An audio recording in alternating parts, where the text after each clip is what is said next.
Their families and subjected to sexual abuse. Dead bodies left out in the open for days. Shortages of food and water. Shocking claims from an aid worker in Sri Lanka as this programme obtained the first independently filmed pictures from one of the internment camps set up by the authorities to house Tamils who fled the civil war. Channel 4 News managed to get cameras past the army checkpoints into a camp in the northern city of Vavuniya, where Tamils who've escaped the battle zone have been taken. Our Asia correspondent Nick Payton-Walsh has this report. These are Sri Lanka's internment camps where tens of thousands of Tamils who fled the war are held. As a journalist, you can't come here unless the army guides you around. But these pictures were taken independently by a cameraman for Channel 4 News who managed to get into the camps. He filmed for the first time people talking freely about life here. They wanted their identities hidden, but spoke of the thirst, the struggle that came here after the perilous trek from the front lines. One man said he's an aid worker at the camp. Personally, I saw 4 dead bodies inside the camp, 3 women and a man. Worms came out of the mouth of one. It must have been there for 3 to 4 days. People just live with the dead bodies without doing anything. Some children were close to one. They didn't know that it was dead. People don't know who to complain to, so they just leave it. I saw mothers unable to feed their children. One asked me with tears for 2 spoons of milk powder to feed her kid, but I couldn't help her. Stories of families separated by war and then imprisoned apart during the peace. Fathers and mothers without their children, this man looking for his parents. There's still children here without their parents. They're living through hardship. We don't have a life here. This is a jail. We don't know who is alive and who is dead. We learned of 2 children who died when they were caught up in a crowd that was trying to get to a food distribution truck. People were exhausted. They were only thinking about getting food, nothing else. Not even children under their feet. There's a lack of coordination and competence here. The government's only objective is to eradicate people from the areas the Tamil Tigers controlled. The government denies these allegations and says it's mounting a huge aid effort. But another aid worker at the camp made a more serious claim. She said she believed soldiers were abducting young women and sexually abusing them. One elderly mother was crying inside the camp. I asked why. She said they'd taken her daughter away and she hadn't heard from her at all. There were many people taken from the camps that go missing. The women are sexually abused and no one takes any action. There's no one to complain to. Nobody dares to talk. They know they're being watched. They're afraid they'll go missing. She said women had to bathe in the open, in front of everyone in the camp, an indignity that's also sparked grave fears for their safety. Yesterday, aid workers found the bodies of at least 3 women dead at a bathing area in the camp called Zone 2. It's not clear how they died, but the incident has caused the UN to ask for the soldiers guarding the bathing area to be replaced by 20 female police officers, and for civilians, not the police and army, to investigate complaints of sexual abuse in the camp. The military says the allegations were part of a Tamil Tiger information war against it.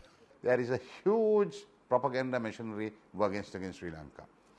There again, I must say, as I've told you, that when you handle 200,000-300,000 IDPs, they're not going to be perfect and absolute fine. I mean, I'd be a great lie if I say so. So if your soldiers are abusing people or responsible for disappearances, they should be punished? Definitely. We will take course of action, legal course of action, and then they'll be punished because our forces, we know that they're one of the most disciplined forces. That's not something human rights groups would agree with. There are paramilitary and military forces active in and around the camps with a history of basically disappearing people. So people are extremely vulnerable and not getting the help that they need. The UN has asked the camp's authorities to investigate some of these allegations and would prefer civilians to be in charge of the camp. But the army remains the dominant force there, and aid agencies have found themselves assisting a programme of internment that one aid worker has told us the government's saying could last for 3 years. Nick Payton-Walsh, Channel 4 News, Colombo. Well, now, the Sri Lankan High Commissioner Nihal Jayasinghe is in West London. High Commissioner, at the very least, there is a climate of fear in these camps. Is there?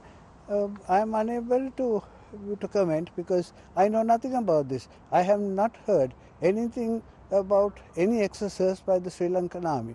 But I do know that there is a tremendous disinformation campaign by the LTTE, and I am certain that this is also a part of that campaign. And if these things are happening the way it has been alleged, I ought to have known.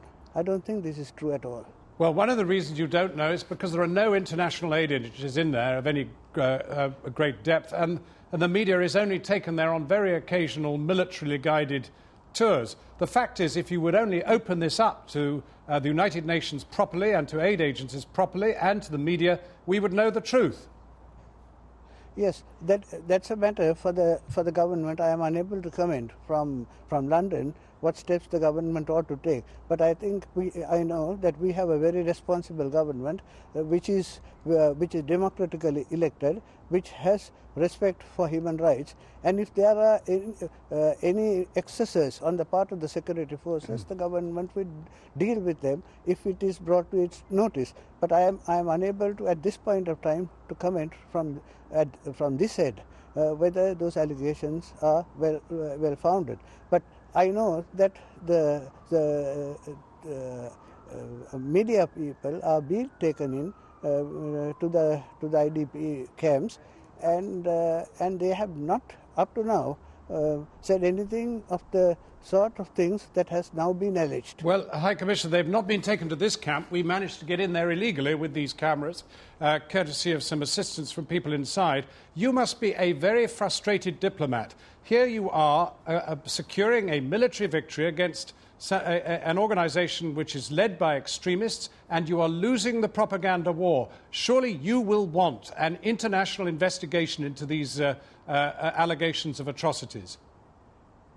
I think once we become convinced that these media organizations are reliable, then I think the Sri Lankan government would let them in. What do we have to do? What do we have to do? No, listen, as I have always been saying, for media men, bad news is news.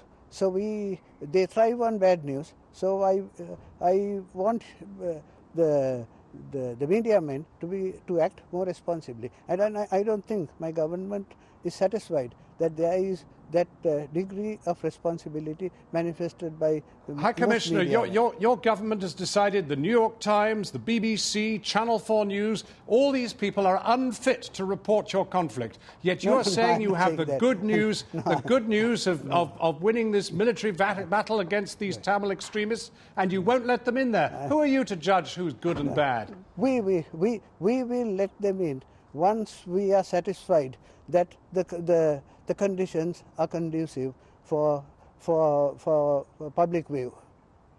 Well, High Commissioner, thank you for joining us. We look forward to having free access to those camps. Now, it's been